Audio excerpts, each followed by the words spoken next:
من سلك طريقا يلتمس فيه علما سلك الله له به طريقا إلى الجنة. أعوذ بالله من الشيطان الرجيم. بسم الله الرحمن الرحيم. الصلاة والسلام على أشرف المرسلين سيدنا وحبيبنا محمد وعلى آله الطاهرين وأصحابه النجوم أجمعين. Donc, barakallahu fik, tout d'abord, Oustaza Asmahan, pour cette invitation. Je refuse pas, hein. Je refuse jamais à Oustaza Asmahan. Bon, bref, alhamdulillah, peut-être qu'elle voulait que j'intervienne plus, je crois, mais je suis tellement occupé. Et puis, en ce moment, j'essaie, on va dire, de plus, être dans l'adoration, le calme, plus que dans les réseaux sociaux. Franchement, c'est fatigant, c'est épuisant. Voilà, ça prend de l'énergie et on a besoin de se reconcentrer nous-mêmes, spirituellement. Et franchement, en ce moment, je suis plus dans le calme que autre chose. On a tous besoin de se revivifier. C'est un rappel que je fais aussi pour ceux qui nous écoutent sur un plan spirituel. Moi, personnellement, en tout cas, j'en ai besoin.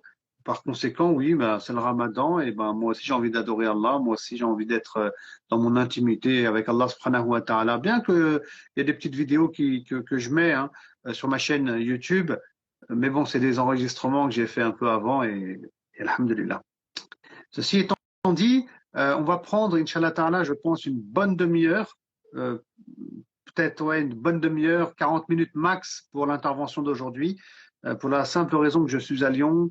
Donc l'iftar, c'est vers 20h10, je crois, quelque chose comme ça. Voilà, il y a un décalage par rapport à Paris. Alors sans tarder, le sujet d'aujourd'hui, comme disait Oustaza, donc comment être un bien-aimé d'Allah subhanahu wa ta'ala.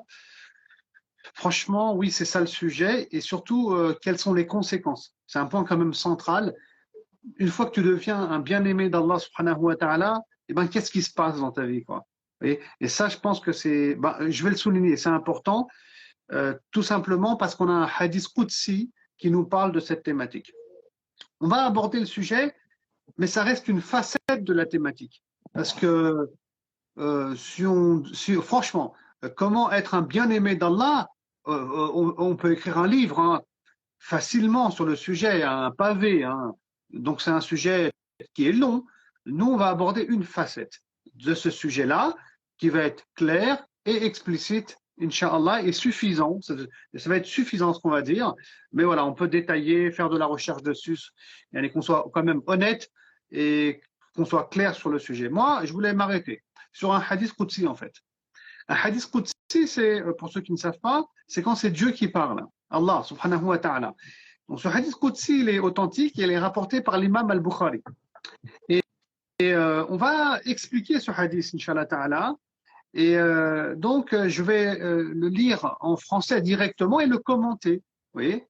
Donc, Allah il dit, quiconque se fait l'ennemi de mon ami, quiconque se fait l'ennemi de mon ami, je lui déclare la guerre. Voilà comment il commence ce hadith. Vous voyez? Quiconque se fait l'ennemi de mon ami, je lui déclare la guerre. Et moi, ce que je dis souvent ici, attention. Des fois, on est là en train de critiquer des savants, on n'est pas d'accord, alors qu'on n'a pas étudié notre religion, et on commence à « ouais, non, mais il dit n'importe quoi, machin ». Attention, si ce savant est un homme pieux, si ce savant, c'est un homme qui a étudié sa religion, ça fait des années qu'il est dans le milieu, il craint Allah, et il a les compétences. Vous savez, même s'il se trompe, le prophète sallam, il a dit, il est récompensé d'une belle récompense. Tu as raison, c'est une double récompense. Mais toi, tu viens et tu le critiques, et tu n'es pas d'accord, et tu manques de tact, et tu es insolent, et donc tu casses la dynamique de cet homme ou de cette femme aimée par Allah subhanahu wa ta'ala. Vous savez, si ça fait 20 ans, 40 ans qu'elle est dans le domaine, à sacrifier sa vie et son temps, c'est qu'elle est aimée par Allah. Il n'y a pas de doute possible dessus. Vous voyez? Et toi, tu viens et tu fais ton malin. Eh bien, vous savez, si la personne, elle est là depuis tellement longtemps, c'est que c'est Allah qui l'a guidé, c'est Allah qui lui a donné le tawfiq, c'est Allah qui l'a mis dans cette trajectoire. Toi, tu viens, tu t'interposes, tu vas exploser en plein vol. Allah, il va te balayer parce que c'est Allah qui a mis cette personne savante et pieuse dans une orbite, tu vas être désintégré. Voilà ce qui va se passer. La vérité, c'est ça. Et c'est pour ça que ici, Allah subhanahu wa ta'ala, il dit, je répète le hadith, le début, quiconque se fait l'ennemi de mon ami, je lui déclare la guerre. Et c'est pour ça que les gens qui sont pieux, les gens qui sont savants, les gens qui adorent Allah subhanahu wa ta'ala, ils vont patienter. Ils vont patienter parce qu'ils savent qu'il n'y a personne sur cette terre qui peut l'empêcher d'avancer. Si les êtres humains se rassemblent et que les djinns se rassemblent, wallahi, personne ne pourra le stopper dans sa dynamique. C'est Allah qui va te pulvériser. Voilà ce qui va se passer. Comme Abu Jahl, il a été pulvérisé à Badr, comme Abu Lahab, il est mort chez lui, comme Umayya et d'autres lors de la bataille de Badr. Le prophète sallam, il a continué sa trajectoire. Vous croyez que quelqu'un va le tuer? Jamais. Donc, quiconque se fait l'ennemi de mon ami, je lui déclare la guerre. Et ensuite, Allah il dit, aucun des actes par lesquels mon serviteur se rapproche de moi ne m'est plus agréable que ce que je lui ai prescrit. Ah. Alors ici, Allah subhanahu wa ta'ala, il dit que ce qui est le plus agréable pour Allah subhanahu wa ta'ala, ce qu'il aime le plus chez son serviteur qui veut se rapprocher de lui, c'est ce qu'Allah il a prescrit.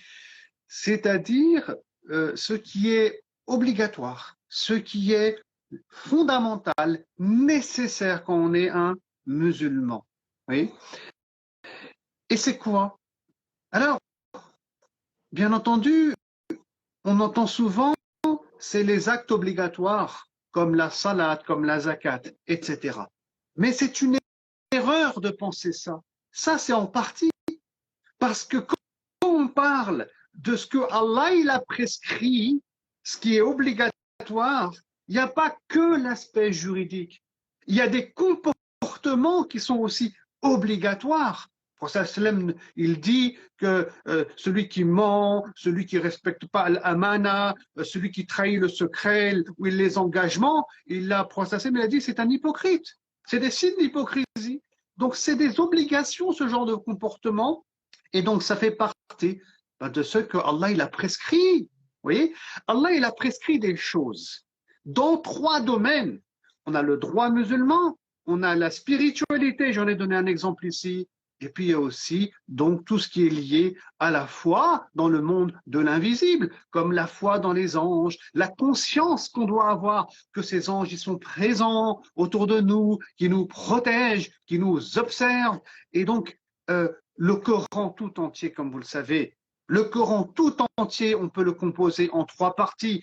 On a tout ce qui est juridique et tout ce qui est théologique et enfin tout ce qui est lié à la spiritualité. Et comme vous le savez sans doute aussi, les 13 premières années de la révélation traitent des versets liés à la théologie, à la foi. Ensuite, on a aussi en même temps les versets révélés par rapport à la spiritualité. Et puis enfin, sur la période médinoise, on a la suite, c'est-à-dire les versets liés au fiqh et au droit musulman. Donc c'est dans ces 3 grands axes du Coran et de la révélation, on trouve des obligations et des prescriptions. Donc, faites attention, Inch'Allah ta'ala, ne soyez pas que dans l'approche juridique, bien qu'elle est très importante, il y a d'autres obligations, subhanallah. Oui. Et ça, il ne faut pas l'oublier. Dans toute votre lecture de l'islam, il ne faut jamais l'oublier. Il ne faut jamais l'oublier. Je disais ce matin à des jeunes à qui j'enseigne, ils ont 12 ans et ils comprenaient bien les choses, je leur disais, subhanallah, qu'on doit changer de paradigme. Je leur ai appris un mot en français, le mot paradigme, et changement de paradigme. Alors, on en a rigolé. Parce que quand on fait la salat, on la fait parce que c'est obligatoire. Donc c'est l'aspect, on va dire, juridique, l'obligation religieuse, al-fard, qui nous pousse à faire la salat. on doit changer de paradigme en faisant la salade parce qu'on aime Allah, parce qu'on a conscience de sa grandeur, parce qu'on le craint, parce qu'on l'aime, etc. Oui, et c'est en changement de paradigme qu'on passera de l'étape de l'islam vers al-iman et vers al-ihsan. Si tu restes dans cette idée que je prie parce que c'est obligatoire, alors tu resteras dans l'étage de l'islam et tu vas en être prisonnier et tu chemineras pas vers Allah subhanahu wa ta'ala. Oui, et tout ça c'est important pour le comprendre. N'oubliez jamais, on a les règles juridiques, le théologique et le spirituel. Les trois en un, c'est plus malin comme dirait la pub, mais comment dire, les trois en un, c'est l'islam à la base. C'est la révélation, elle a été faite ainsi. C'est nos savants qui ensuite, pour bien y voir plus clair, ont apporté des distinctions, puis il y a eu des courants juridiques, des courants théologiques. Je ne rentre pas dans ces choses-là, sinon on sortirait de notre sujet. Et donc, quand Allah subhanahu wa ta'ala dit, je répète, aucun des actes par lesquels mon serviteur se rapproche de moi ne m'est plus agréable que ce que je lui ai prescrit. Donc, on a les obligations religieuses, les prescriptions, les obligations, la base dans le spirituel, la base dans la croyance, les 6 piliers de la foi, etc. Bon. Et puis ensuite, le prophète, Allah subhanahu wa ta'ala, il dit, et mon serviteur continue à se rapprocher de moi par les actes surérogatoires. Hein? C'est-à-dire que là, Allah subhanahu wa ta'ala, il nous dit déjà comment on fait pour cheminer vers lui. Et puis ensuite, regardez ce qu'il dit Allah. Il dit jusqu'à ce que je l'aime. Oui, donc il y a des étapes à suivre. Première étape, aller vers ce qu'Allah nous a prescrit. Vivre cette première phase, celle de l'islam, à travers les obligations. Deuxième phase qui va nous amener progressivement vers al-iman et vers al-ihsan, aller vers les actes surérogatoires, et puis à un moment donné, Allah t'aime. On ne sait pas quand, on ne sait pas comment, mais on est dans la voie qui va faire qu'Allah va venir à t'aimer. Non. Alors les actes surérogatoires, bien entendu, c'est important. Pourquoi c'est important? Pour une multitude de raisons. Mais avant tout, rappelons ici que sur le plan juridique, quelqu'un qui ne fait pas ces actes surérogatoires, il n'est pas châtié par Allah subhanahu wa ta'ala yawm al-qiyamah. S'il ne les fait pas, il n'est pas châtié par Allah subhanahu wa ta'ala. Hein? Mais s'il les fait, il a une belle récompense. Il a une récompense spécifique par rapport à l'acte surérogatoire. Ça, c'est le premier intérêt. Le deuxième intérêt, ça va provoquer l'amour d'Allah subhanahu wa ta'ala envers lui. Vous voyez, et parmi les actes aussi, enfin, je veux dire, les intérêts, pardon, qu'il y a à faire les actes surérogatoires, il y en a d'autres, ça compense nos manquements aussi. On sait à travers un hadith très authentique aussi que la première chose sur laquelle on sera interrogé dans l'au-delà, c'est la salat. Vous voyez? Et le hadith, qu'est-ce qu'il dit?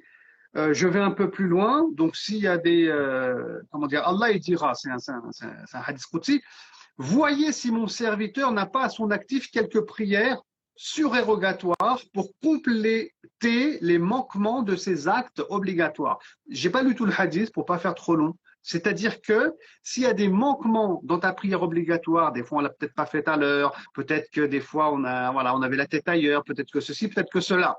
Et donc ces manquements, ils seront comblés par les prières surérogatoires qu'on aura faites. Vous voyez, donc ça compense nos manquements quand on fait les actes surérogatoires. Et ça aussi, c'est un intérêt.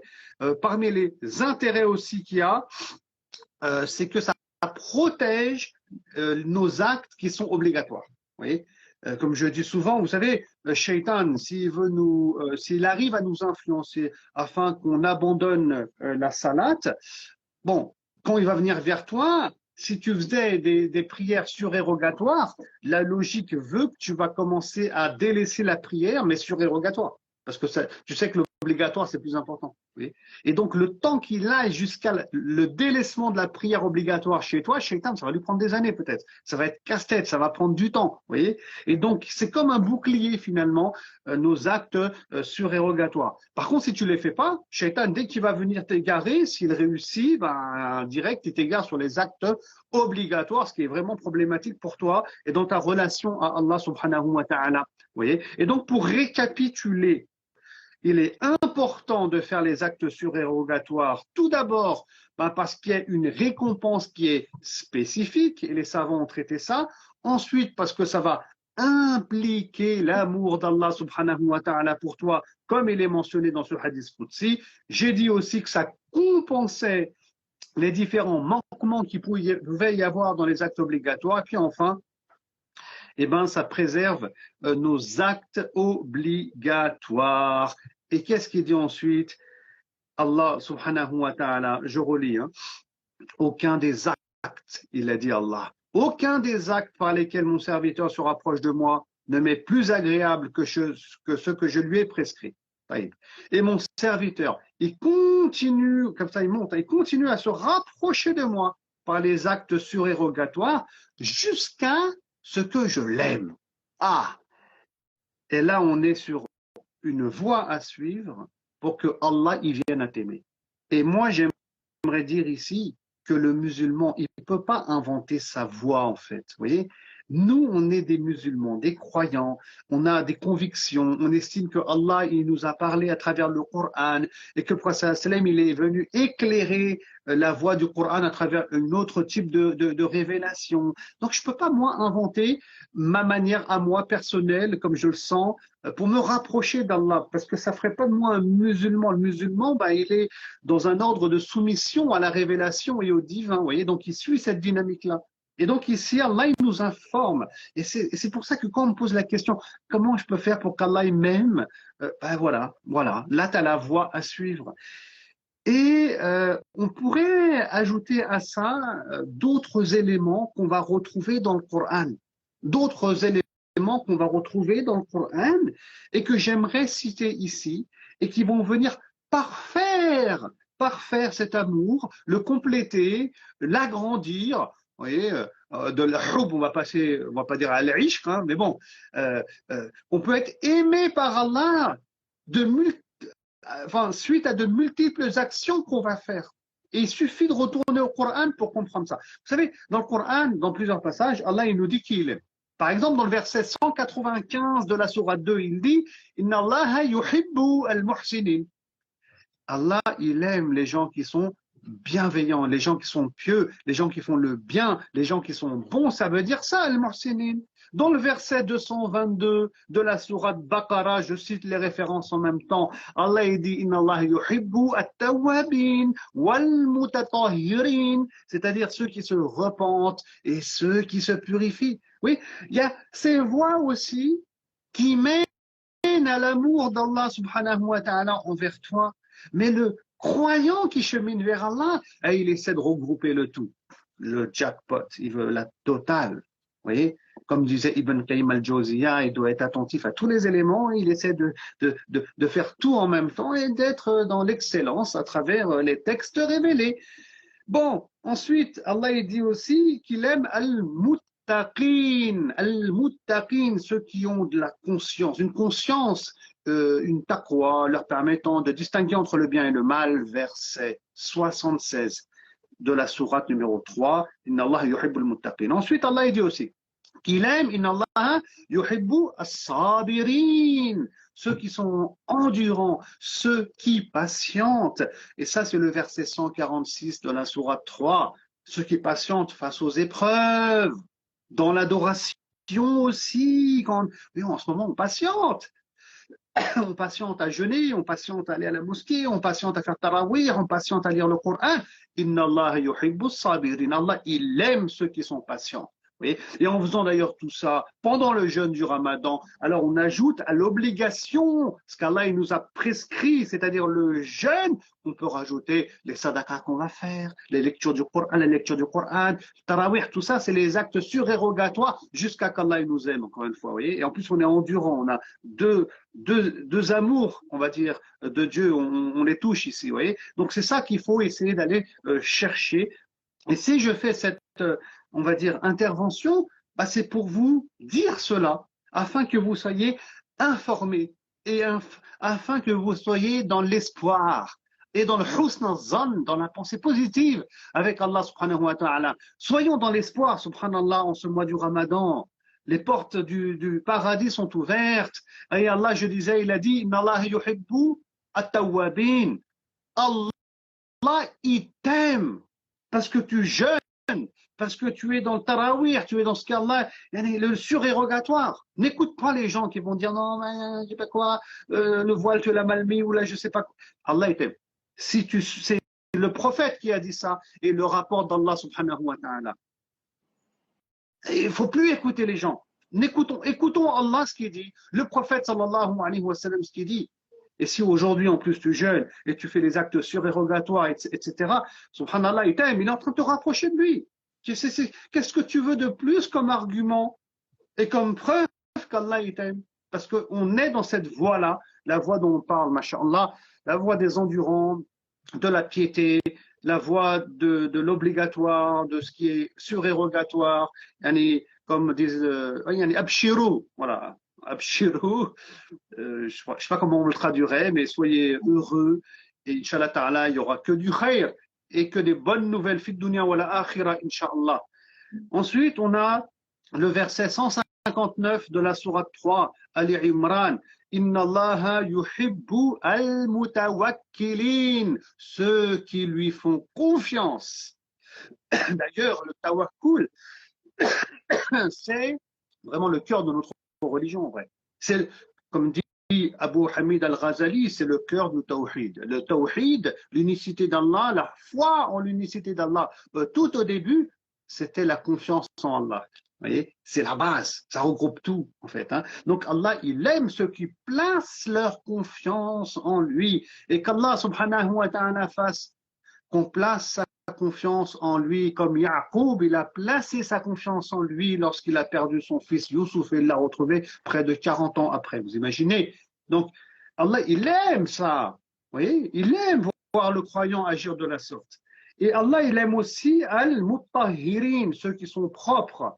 Et Allah, il aime aussi ceux qui combattent, al-mutahhirin, c'est verset 108, hein, je cite les références de la sourate 9. Allah, il aime aussi ceux qui combattent pour sa cause. Allazina yuqatiluna fi sabilihi, ceux qui luttent, qui se battent dans sa voie, avec sincérité, pour combattre le mal, l'injustice, la barbarie, la tyrannie. Et ça, malheureusement, c'est présent jusqu'à nos jours. En tout cas, tous ceux qui luttent contre tout ça, ce mal-là, eh ben, Allah, il l'aime aussi, bien entendu. Et ça, c'est le verset 4 de la sourate 61. Et puis enfin, un dernier passage, encore un dernier verset, verset 31 de la sourate 3. Allah, il dit, si vous aimez, je traduis directement, Dieu réellement, suivez-moi et Dieu vous aimera et vous pardonnera vos péchés. Suivre le prophète sallallahu alayhi wa sallam, suivre sa voie, suivre sa sunna, suivre son comportement, suivre voilà, son message va aussi provoquer l'amour d'Allah subhanahu wa ta'ala envers nous. Vous voyez. Donc on a plein de manières qui, vont faire que, subhanallah, l'être humain, il va être aimé par Allah. Oui. Et vraiment, parmi les choses que j'aimerais vraiment aujourd'hui que vous reteniez, c'est, voilà, vous voyez, tout n'est pas noir en islam. Il y a un hadith qui dit qu'il y a 100 rahma auprès d'Allah subhanahu wa ta'ala. Allah, il en a descendu une au niveau de sa création et c'est cette rahma qu'on se partage entre nous qui fait qu'on s'aime, qu'on se respecte, qu'on aime nos enfants, nos parents, nos frères, nos sœurs, etc. Une rahma, il y en a 99 auprès d'Allah. Vous voyez? Et regardez Allah comment il vient à t'aimer facilement, pour pas grand chose en fait. Vous voyez? Dans un autre hadith Qudsi, Allah, si tu fais un pas, vers lui, Allah il fait 2 pas vers toi. Si tu vas vers lui en marchant, il vient vers toi en courant. Donc, Allah, il est bon, il est dans la rahma. Voyez notre religion aussi de façon positive. Et pas que de façon négative ou l'aspect, ah là là, châtiment uniquement. Parce que l'aspect positif, la rahma, l'espoir, c'est des choses qui nous amènent vers l'avant. Ça nous fait pousser des ailes. Et là, on a envie d'aller plus loin. Alors que l'autre aspect, ça peut créer de la crispation. Voilà, on se dit on est cuit, donc ça sert à rien. Le côté négatif, des fois, enfin, je veux dire, c'est pas forcément l'aspect qu'on doit appuyer. À mon sens, donc en France actuellement, au vu voilà, du contexte, de l'état d'esprit dans lequel on est, etc. Bien sûr que les savants diront il faut toujours un équilibre, certes, mais en ce moment on est déséquilibré, donc il faut un peu déséquilibrer de l'autre côté pour aller vers l'équilibre, Inch'Allah Ta'ala. Abshirou, abshirou, vraiment. C'est le mois du Ramadan, c'est le mois du pardon, c'est le mois vraiment. Yani, on demande à Allah subhanahu wa ta'ala qu'il nous pardonne nos fautes et qu'il nous accorde les meilleurs degrés au paradis, Inch'Allah Ta'ala, en ce mois béni du Ramadan. Non. Alors, pour continuer, parce que c'est pas fini, ce hadith-là, il est exceptionnel. Donc, je relis le début, allez. Quiconque se fait l'ennemi de mon ami, je lui déclare la guerre. Aucun des actes par lesquels mon serviteur se rapproche de moi ne m'est plus agréable que ceux que je lui ai prescrits. Et mon serviteur continue à se rapprocher de moi par les actes surérogatoires jusqu'à ce que je l'aime. Taïb. Maintenant, les conséquences. Dans le même hadith, il parle des conséquences. Et qu'est-ce qu'il dit? Lorsque je l'aime, je suis l'ouïe par laquelle il entend. Bon, et on va lire le hadith entièrement. Mais commençons par cette première étape. En fait, ce qui se passe, c'est quand Allah il t'aime, qu'est-ce qui se passe? Je vais te dire. Tu es guidé par Allah. Voilà ce qui se passe. Tous tes sens sont guidés par Allah. Tu ne peux plus t'égarer. Le Rabb, Allah subhanahu wa ta'ala qui a créé les cieux, qui a créé la terre, toute chose est en son orbite avec perfection, il va te guider, Allah. Non. Et là, Allah subhanahu wa ta'ala nous dit dans ce hadith Qudsi, donc, je suis l'ouïe par laquelle il entend. Donc, il va entendre les choses qu'il doit entendre pour être bien guidé. Vous savez, on entend plein de choses à la télévision. Là même, quand vous m'écoutez, vous avez entendu plein d'informations. Mais il y a des informations que vous allez retenir, qui vous ont frappé. Parce que, voilà, je suis l'ouïe par laquelle il entend. Parce que Allah subhanahu wa ta'ala, il veut t'entendre un truc. Et Allah, il a voulu que tu sois présent ici, il t'a guidé, que tu entendes cette conférence, que tu entendes cette phrase-là. Et Allah, il va te guider ainsi. C'est ça, je suis loué par laquelle il entend. C'est aussi quand on lit le Coran, ou quand on écoute le Coran. Le Coran, c'est vaste. Le Coran, wallahi, des fois, la dernière fois, j'étais à la Mecque, il y a 3 mois, à la prière du Soubh, j'entends l'imam, il avait une belle voix, mashallah, et sa voix, elle me touchait, quoi, au niveau du cœur. Et j'écoute la sourate At-Tariq, wallah, j'ai compris tout un truc que j'avais jamais compris. J'ai entendu, par rapport à je suis l'ouïe par laquelle il entend, le serviteur d'Allah subhanahu wa ta'ala. On comprend comme ça des choses et qui sont écrites, mais on n'a pas fait de focus dessus, on n'a pas fait attention, ou c'est sous-entendu, on n'a jamais capté, vous voyez. Donc Allah, il nous fait comprendre des choses que tout le monde ne pourrait pas comprendre, et tout ça, c'est par sa volonté, et ça nous permet d'être mieux guidés, de prendre la bonne trajectoire vers Allah subhanahu wa ta'ala, et il nous guide ainsi. Parce que tu as fait l'obligatoire, le surérogatoire, Allah t'a aimé, maintenant regarde, Allah il te guide. Comment il te guide? Voilà les conséquences. Oui. Alors que d'autres qui n'ont pas été guidés, ils ont écouté le Coran, comme Abu Lahab, comme Abu Jahl, comme Utba et Shayba. Ils connaissaient l'arabe mieux que vous et moi. Ils connaissaient même la poésie arabe, ils pouvaient la comparer avec le Coran. Ils savaient tous sur le plan intellectuel que le Coran, ça ne peut pas être la parole d'un être humain, mais ils n'entendaient pas. Ils n'entendaient pas ce qu'il y avait dans le Coran, le sens, la guidée. Vous savez, le Coran est une huda lil muttaqin, une huda pour toute personne qui a une conscience. Enfin bref, le Coran guide, mais eux non. Eux non. Parce qu'ils n'ont pas l'ouïe.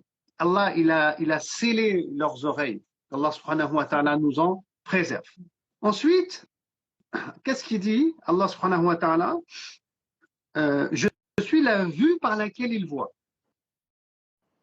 Je suis la vue par laquelle il voit. Et ça aussi, c'est impressionnant. Qu'est-ce qu'on entend par là? Alors, avant de continuer, ce que je suis en train de vous dire, c'est le côté spirituel, théologique qu'on peut comprendre de ce hadith Qudsi. Mais il y a plusieurs commentaires qui ont été donnés par nos savants en fonction, on va dire, de leur spécialisation. D'accord?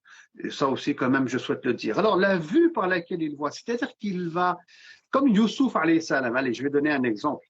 Youssouf, alayhi salam, il est invité par une femme qui s'appelle, dit-on, Zulaykha, à l'adultère, à zina, vous voyez?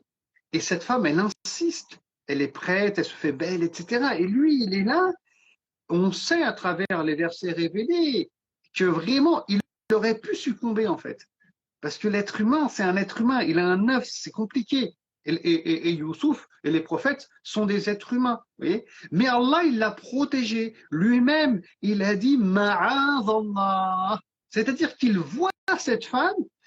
Vous savez, les yeux, en islam, on a ce qu'on appelle Raddul Basar. C'est-à-dire qu'on ne regarde pas une femme comme ça dans les yeux, on ne la fixe pas si on a des sentiments dans le cœur, si on a des shahawat. Donc, on craint Allah et on oriente notre regard ailleurs pour pas qu'on commence à vouloir tendre vers le haram. Et parce que Shaitan, il va vouloir ça, bien sûr. Et donc, on lui donne la possibilité de nous égarer. Vous voyez? Donc, on doit regarder ailleurs. Bon, j'ai perdu le fil avec le jeune, mais bon, Youssouf, alayhi salam, donc il demande la protection d'Allah subhanahu wa ta'ala. Et puis, quand il voit cette femme, vous voyez, il ne voit pas cette beauté physique, il ne voit pas ce que l'homme pourrait voir avec ses désirs dans le cœur. Non, lui, ce qu'il voit, c'est le châtiment d'Allah. S'il vient succomber. D'où le réflexe de dire Ma'adallah. C'est-à-dire que malgré la dunya, malgré ce que ces deux yeux observent, l'organe, eh ben, il y a un autre regard qui observe, celui du croyant. Et lui, il voit à travers cette beauté apparente un feu derrière de la GN, une désobéissance d'Allah, la colère d'Allah subhanahu wa ta'ala. Et c'est pour ça qu'il dira même, quand Zulaykha et les autres femmes de la ville qui vont ensemble vouloir, on va dire, faire des choses illicites avec Youssouf, il dira, ya Allah, la prison m'est préférable à ce à quoi elle m'invite. Et Allah, il va l'amener en prison. Regardez comment il est sincère. Parce qu'il voit avec le regard du divin. Je suis donc, comme dit le hadith, je reviens dessus, Inch'Allah Ta'ala, je suis la vue par laquelle il voit. Oui, je pense que c'est un très bon exemple ici pour comprendre. Et ensuite, il est marqué la main par laquelle il frappe. Bon, là, c'est le plus facile pour moi en termes d'exemple. La main par laquelle il frappe. Bon. Ça, on le voit lors de la bataille de Badr. Et puis ensuite, on le verra aussi lors de la bataille de Hunayn. Mais bon, la bataille de Badr, on va dire, on a un verset qui a été révélé. Alors, j'explique. Le prophète, sallallahu alayhi wa sallam, il est sur le champ de bataille. Il a invoqué beaucoup Allah subhanahu wa ta'ala toute la nuit pour que Allah il lui apporte son secours, pour que Allah il concrétise cette promesse de la victoire. Et Allah, il va envoyer des anges par milliers lors de cette bataille, et les versets du Coran le stipulent et le soulignent. Et pendant la bataille, le prophète sallallahu alayhi wa sallam va ramasser du sable avec des pierres qui va jeter en direction de l'ennemi. Et là, il y a de la terreur qui va rentrer dans leur cœur. Ils sont un peu déboussolés. Et les anges, ils attaquent en même temps dans le monde de l'invisible en mettant de la peur, de la crainte, de la terreur dans les cœurs. C'est comme ça qu'ils agissent essentiellement, donc les anges. Et du coup, ils vont prendre le dessus, les musulmans, sur leurs ennemis. Allah subhanahu wa ta'ala. Écoutez bien, il révélera un verset qui dit وَمَا رَمَيْتَ إِذْ رَمَيْتَ وَلَكِنَّ اللَّهَ رَمَى. C'est pas toi qui as lancé. Vous voyez, quand tu as lancé avec tes mains, c'est Allah qui a lancé. Vous voyez, c'est-à-dire que à travers ton acte, c'est Allah qui est présent. C'est ces anges qui sont présents.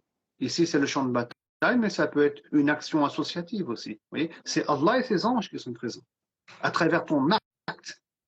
Et là, on comprend mieux et on comprend bien la parole d'Allah subhanahu wa ta'ala, donc la main par laquelle il frappe. C'est là où, regardez comment Allah, c'est comme ça, quand Allah il t'aime et il te guide, comme j'ai dit tout à l'heure, personne ne va t'arrêter. Personne ne va t'arrêter. Si quelqu'un fait son malin et se met en travers, Allah il rentre en guerre contre lui, il l'extermine.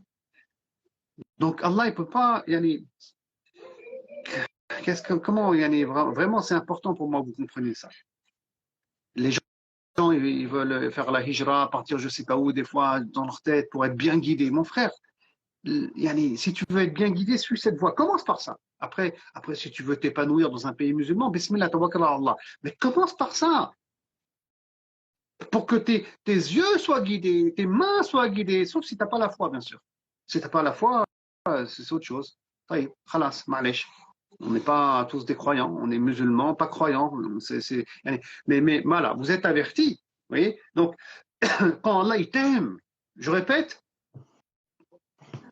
Dieu suis l'ouïe par laquelle il entend, la vue par laquelle il voit, la main par laquelle il frappe. Et regardez, il dit quoi après? Allah, le pied par lequel il marche. Oh là là, et croyez-moi, hein, j'ai cherché un exemple. Hein, hein Oustaza? On attend une Cherchez l'exemple. Hein? J'ai cherché. Bon, alhamdulillah, on a trouvé. Naam. Le pied. Naam. Par lequel il marche. Il faut retourner à Hajar. Donc, on va dire l'épouse pour simplifier, de Ibrahim alayhi assalam, qui va obéir à Allah subhanahu wa ta'ala, puisque Ibrahim lui dit qu'elle doit rester là avec Ismaïl dans le désert, dans la vallée de Bakka. Et elle exécute cet ordre-là. Et quand elle aura plus d'eau, il n'y avait pas d'habitation, pas d'eau à l'époque, elle va marcher entre deux montagnes, le mont Safa, le mont Marwa, à la recherche d'eau qu'elle ne trouve pas. Et puis ensuite, il y a l'ange Gabriel qui va venir, comme vous connaissez, donc il va taper avec un bâton, son talon, enfin bref, il y a des versions différentes. De l'eau de Zamzam va sortir du sol. Jusqu'à aujourd'hui, les musulmans, les croyants par millions, chaque année, ils marchent sur les pas de Hajar. Quant à elle, elle ne savait pas ce qu'elle fait. Elle était juste en train de marcher entre deux monts. Parce que c'est, je répète, le pied par lequel il marche, le croyant. Et ses pieds étaient bien guidés, bien orientés par Allah subhanahu wa ta'ala, qui savait, Allah il sait tout, et il est sage, ce qui allait se passer des milliers et des milliers d'années après.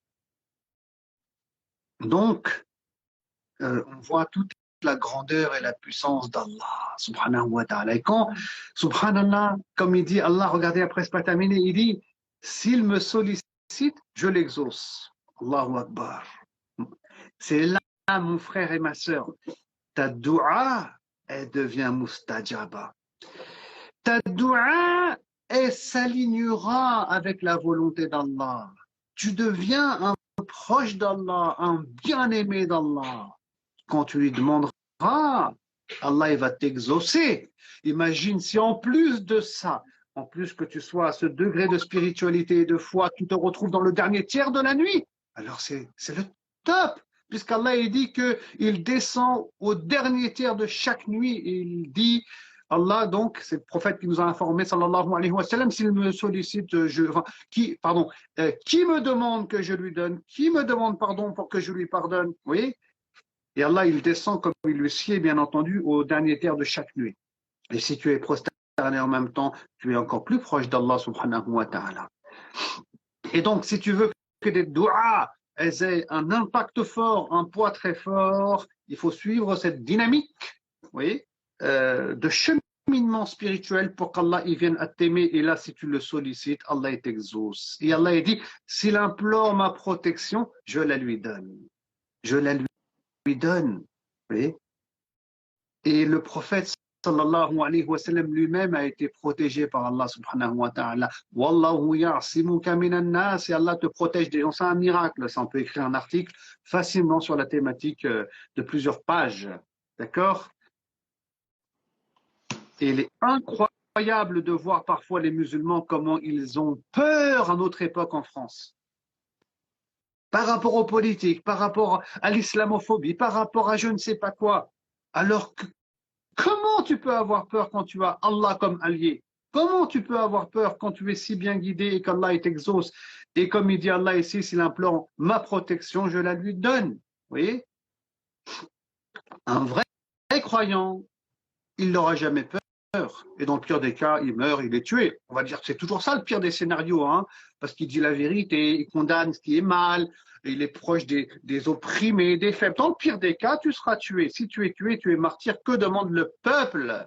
Tu seras dans les meilleurs degrés au paradis. Vous voyez, mais nous, on ne veut pas ça. On ne veut pas, on a peur. On a peur de tout. On a peur de tout. Vous voyez? Et puis, le hadith, il se termine... et Dieu, Allah, il dit, je ne répugne à rien de ce que je fais, comme je répugne à prendre l'âme du croyant qui ne souhaite pas la mort, alors que je déteste lui faire du mal. Vous voyez? Parce que oui, le croyant, ça restera un être humain. Vous voyez? Peut-être qu'il a des grands projets dans ce monde de khair et de bien. Oui, il a des enfants. Oui, il y a des choses auxquelles l'être humain s'attache. Le prophète sallallahu alayhi wa sallam lui-même, il a pleuré lorsque son fils Ibrahim, il est mort. Sallallahu alayhi wa sallam. Oui, son fils, il est mort en bas âge. Tous ses enfants sont morts de son vivant, sauf Fatima, prophète sallam, il était touché, il était dans la rahma. Et vous voyez, donc quand quelqu'un il va mourir, un croyant, et il n'a pas forcément envie de partir tout de suite, et ben voilà, Allah déteste lui faire du mal. Il veut, parce qu'Allah, il l'aime tellement qu'il veut même pas qu'il voit en lui, je veux dire, un atome d'inquiétude. Et de l'inquiétude, il y en aura quand même un atome. Tu peux être, je pense, le meilleur des croyants, il y aura quand même un tout petit peu, il y en aura. Même ça, Allah, il ne le veut pas pour toi. Vous voyez? Et donc, ça, c'est les conséquences. Tous nos membres, quand Allah il vient t'aimer, c'est ça les conséquences. Tous les membres de notre corps sont bien guidés par Allah subhanahu wa ta'ala. Hein? Voilà, j'ai terminé, alhamdulillah, j'ai terminé. Je voulais terminer à 20h, donc je pense que je suis dans les temps. J'espère que c'était assez, on va dire, clair. C'était clair, c'était dynamique. Tu as parlé souvent de suivre cette dynamique, donc suivez bien l'Institut Dynamique surtout. Voilà. Non, je rigole. Non, par contre, c'était vraiment un excellent rappel, subhanallah. Et percutant avec des bons exemples. Pour tout le monde, Inch'Allah Ta'ala. Et franchement, voilà, je vous laisse méditer dessus. Franchement, barakallahu fikoum, hein, pour tous. Et vous pouvez me suivre, comme je disais, sur ma chaîne YouTube, Shakil Siddiq. Hein, je fais des vidéos sur un peu tous les sujets. Et comment dire. Et puis on remercie aussi Oustaza Asmahan, machallah, vraiment, qui fait des efforts pour nous tirer de notre monde. Wallah, moi, elle me tire là, parce que franchement, jamais je bougerai là. Donc, je la remercie. Oui, moi, j'ai Instagram, je pourrais faire des lives tous les jours. Wallah, je crois que j'en ai jamais fait de ma vie. C'est quoi, Oustaza? C'est pas, voilà, on n'a pas forcément le temps, on a beaucoup de choses à faire. Et c'est pour ça que je la remercie pour m'avoir tiré comme ça un peu. C'est nous qui te remercions, Oustaza Shakil, ainsi que tous les intervenants qui interviennent au sein de l'Institut Dynamique. Ce sont nos chouyours, n'est-ce pas, hein? Docteur Al-Arabi Al-Bashri, notre grand cheikh, et Cheikh Hassan Al-Houari et tous les autres intervenants. Je tiens à rappeler que chacun d'entre eux est extrêmement occupé. Parfois, ils s'extirpent d'une situation, ils se mettent sur le côté, sur la route pour intervenir, pour être à votre service, pour être à notre service. Et on n'a juste pas idée de la quantité de travail que toutes ces personnes ont au service d'Allah subhanahu wa ta'ala pour répandre sa parole. Et pour nous, c'est important de vous mettre un petit peu en avant parce que ceux qui ont du ilm, c'est vrai qu'on ne les voit pas aussi actives sur les réseaux. Ils travaillent dur et puis c'est important pour nous de partager ce beau savoir avec le plus grand nombre. En tout cas, barakallahu fik, Oustaz Shakil. Il y a eu quelques questions. Il y a deux questions. Il y a juste deux questions qui sont restées. Je les ai notées étant donné. On va essayer. Allez, On va rapidement. faire vite parce que Oui, j'entends les assiettes déjà à côté là. allez, rapidement. C'est Yallah, des bismillah. questions qui nécessitent une réponse rapide. Ouais. Une personne a posé la question, quelle est la différence entre le théologique et le spirituel? J'ai du mal à comprendre. Ah, pardon. Le théologique, c'est tout ce qui est lié à la aqida. Pour faire simple, c'est la foi dans un monde qui est invisible, qu'on ne voit pas. On ne voit pas As-Sirat qu'il y a dans l'au-delà. On ne voit pas Allah, on ne voit pas les anges de manière générale. Vous voyez. Donc c'est ça. Ça, c'est le théologique, c'est tout ce qui est lié donc à la foi, à la aqida, dans ce qui est invisible que les yeux ne voient pas. La spiritualité, Tazkiyatun Nafs, c'est, là, tu as ton cœur et tu as le nafs qui est présent. Il va falloir purifier ça pour qu'on devienne des gens bien. Parce que peut-être qu'on est avare, qu'on n'est pas généreux, peut-être qu'on fait de la médisance, tu vois. Et tous ces comportements-là, il faut les éradiquer pour les changer dans des comportements meilleurs qu'on retrouve chez le prophète sallallahu alayhi wa sallam. Tu vois, donc c'est deux axes différents d'études et de travail surtout à faire sur soi. Vous voyez, parce que étudier, c'est bien, c'est super, c'est cool, mais le plus important, c'est de pratiquer en fait. Barakallahu fik. Et l'autre question, c'est une personne, c'est un homme qui n'est pas musulman qui pose la question, comment comprendre le Coran en audio ou écrit? Parce que quand je lis, je ne comprends pas. Donnez-moi des techniques, s'il vous plaît. Très sincèrement, pour celui qui veut comprendre le Coran, moi, je pense que le mieux, c'est qu'il lise un Coran qui soit, comment dire, assez simple et assez, on va dire, littéraire, beau à la lecture. Dans ce cas-là, je conseille la traduction de Mohamed Chiadmi et édition Tawhid. C'est très bien, c'est assez fluide, c'est un beau français, etc. Et puis, il interprète en prenant l'interprétation de la plupart des exégètes musulmans. Ensuite, si vous voulez avoir un complément d'explication, comment dire, on a toujours le tafsir de Ibn Kathir, qui est connu, maison d'édition An-Nour, ça suffira amplement, ça vous permettra de mieux comprendre le Coran. Après, moi, mon conseil, prenons le temps de lire comme j'ai dit, et surtout prenons le temps de, je veux dire, musulmans, pas musulmans en fait, hein. On est des êtres humains, de méditer, de s'interroger, d'être honnête envers nous-mêmes, d'être objectif, neutre, de prendre du recul. Et c'est ça qui va faire qu'on va mieux percevoir le Coran, mieux le comprendre, tu vois. Parce que c'est la parole de Dieu. Et il faut la laisser rentrer dans nos cœurs, pénétrer nos cœurs pour qu'on comprenne.